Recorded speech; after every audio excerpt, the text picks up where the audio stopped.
Hey guys, welcome back to another Ask the Roofer, I keep saying that. Another Ask the Roofer guest series. Back here with Lyle Nearby again.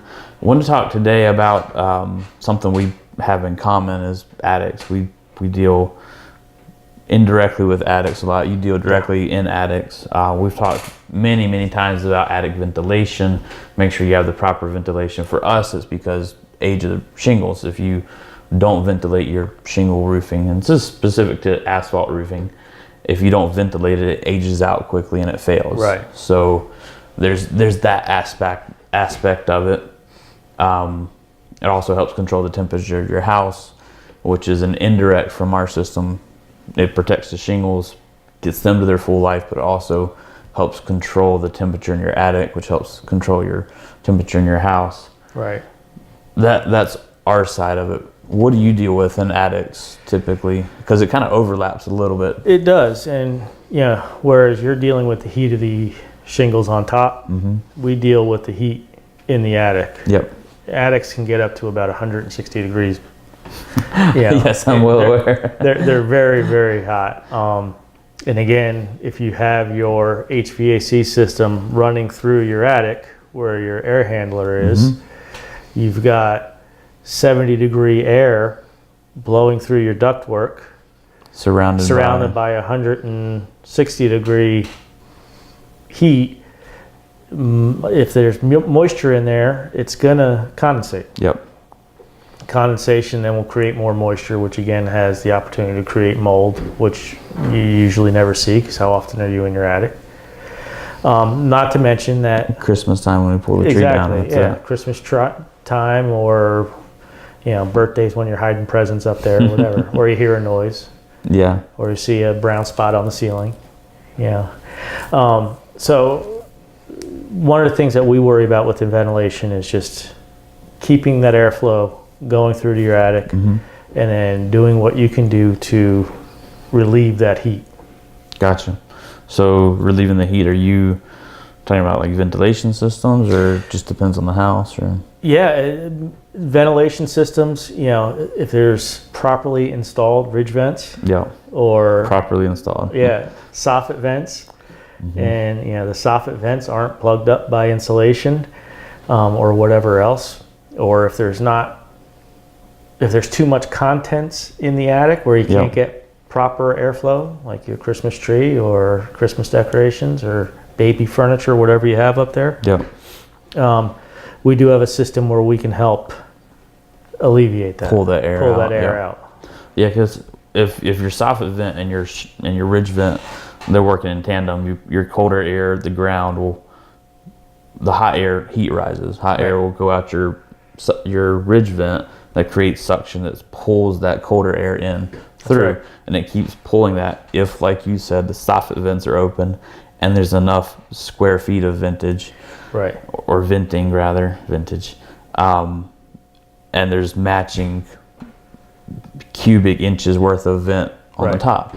So if both of those things are working properly, most of the time your attic will stay much cooler. Now, it's not the same as if you spray foam the whole thing, but it will keep it cooler. What you're talking about is if, one, you don't have that system, or you have that system but it's not functioning properly, there's ways to augment that. There is, and we use a low voltage system that it runs off of one box that gets plugged into any outlet. Doesn't have to be a dedicated circuit. It's all low voltage. You can install it in the ridges if you have it. You can install it in the soffits, or we can just create our own ventilation in the roof. What that does, it pulls the heat out, saving the life of the shingles. Saving your energy bills, and it's set up two ways. One, either on just temperature, or on temperature and moisture levels. Gotcha. So you have sensors that kick it off and on. I have one in my house during the summer. It goes on probably about 2 o'clock in the afternoon, kicks off about 8 o'clock at night.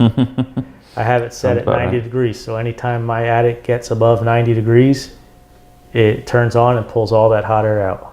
Makes sense. So, I mean, in an attic, if we're just talking about just the attic space, nothing in it, if it's 160 degrees, it's irrelevant, because we're not talking about the aspects around it. We don't care if the wood in your attic gets to 160 degrees. It doesn't make a difference.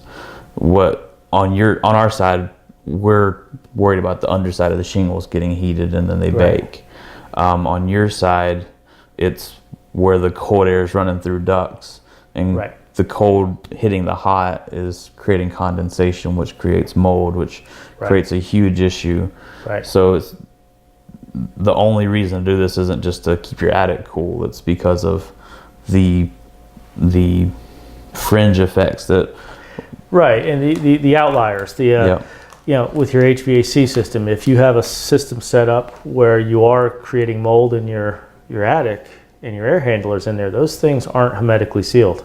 Correct, and it's going to pull it back in the house. It's going to pull it right back into the house. So you've got mold spores coming in through your HVAC system, going out to every supply line that system is feeding.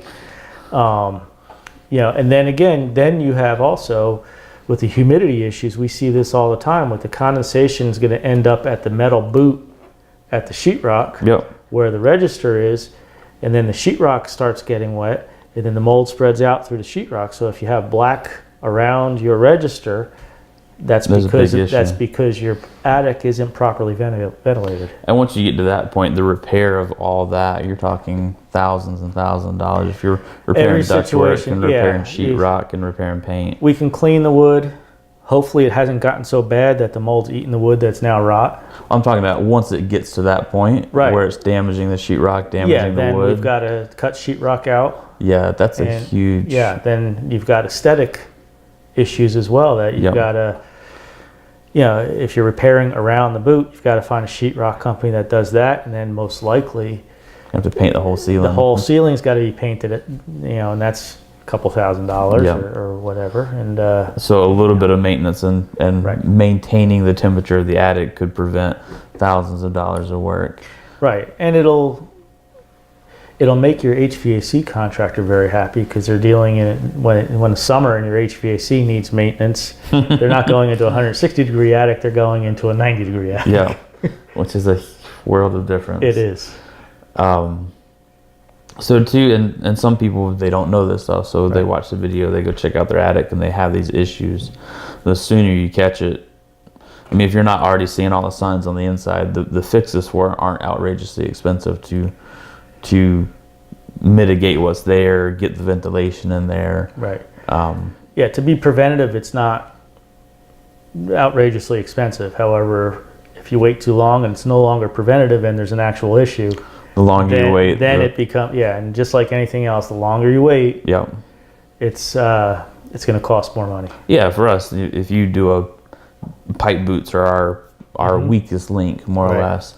And we do things to extend the life, but if you let one go bad, that pipe boot that would cost you less than $100 to fix is going to turn into a $1,200 repair, $2,000 repair, because it's leaked and leaked and leaked. It's rotted the decking, it's damaged the shingles around it, it's leaked down into the house and created mold, and then it's created sheetrock damage. So a little bit of maintenance goes a long ways, especially for your budget.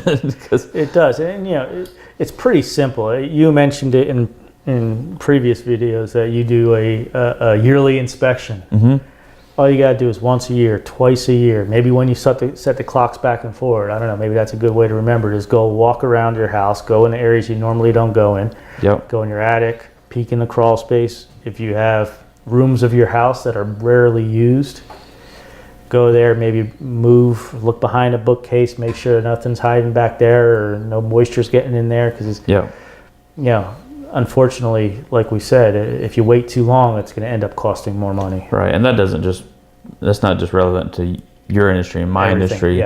Your pest guy, if you've got bugs that you haven't noticed, or like you said, a room you haven't been in, if you've got plumbing issues, all these issues you can see if you just take a look.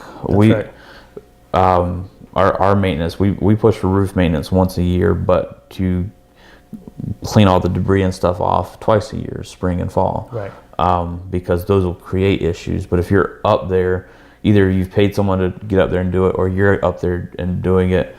While they're there, they can look around, identify any other issues, and you can fix it before it's a major issue. So yeah, maintenance is key. Yeah. Then some pretty obvious signs that we see, like I mentioned before, around the if the grills are in the ceiling and you start noticing discoloration around the grills. Yep. If you start noticing nail pops in your sheetrock, or discolored nail pops in your sheetrock in the ceiling, that's another sign. If dust is gathering around your registers, that's a sign. Or even if you start seeing cracks in the sheetrock. Yep. It's the heat differentials are going to cause the sheetrock to expand and contract, just like the wood and the spackle that they use to seam it up. Yep. It's all going to expand and contract. So with the heat differentials, it's important to take care of all that stuff. Yeah. So maintenance, if your attic's too hot, call this guy.